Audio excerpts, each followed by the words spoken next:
3-4 দিনে যতগুলো ধর্ষণ হয়েছে সবগুলোর ক্ষেত্রে কিন্তু একটা নির্দিষ্ট দলে, আরো স্পেসিফিক ভাবে বললে সরকারি দল বিএনপির সংশ্লিষ্টতা পাওয়া গিয়েছে।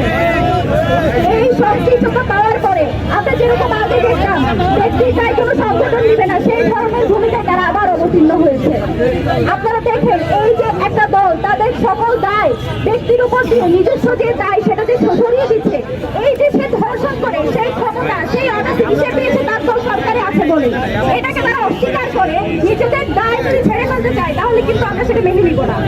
ব্যক্তির দায় অবশ্যই দলকে নিতে হবে, তাকে বহিষ্কার করতে হবে, তার ব্যাপারে কি সিদ্ধান্ত নিচ্ছে সেটাও আমাদেরকে দেখাতে হবে।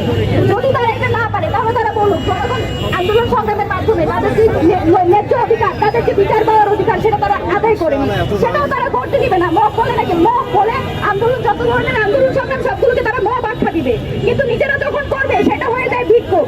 এই যে শব্দের ফ্রেমিং গুলো করে তারা মানুষের যে ন্যায্য অধিকার, মানুষের যে বিচার পাওয়ার অধিকার সেটাকে যদি তারা প্রতিহত করছে তাদেরকে বলতে চাই, আপনারা বিগত কয়েকদিন আরো একটা জিনিস দেখতে পেয়েছেন, যত ছোটখাটো ঘটনা সবকিছুর মধ্যে বিচার পাওয়ার জন্য, যে কোনো সমস্যার সমাধানের জন্য প্রধানমন্ত্রী হস্তক্ষেপের দরকার করে। আমরা এই কালচার দেখলাম বিগত সময়ে, পৃথিবীতে যত যাই হয়ে যাক, যখন প্রধানমন্ত্রী হস্তক্ষেপ করেন তখন শুধুমাত্র সেই সমস্যার সমাধান পাওয়া যেত। হাসিনাকে হাসিনা বানিয়েছে কিন্তু এই কালচার। আমরা বাংলাদেশ আর একটা কোনো হাসিনা দেখতে চাই না, তারেক রহমানকে আমরা হাসিনা হয়ে উঠতে দেখতে চাই না।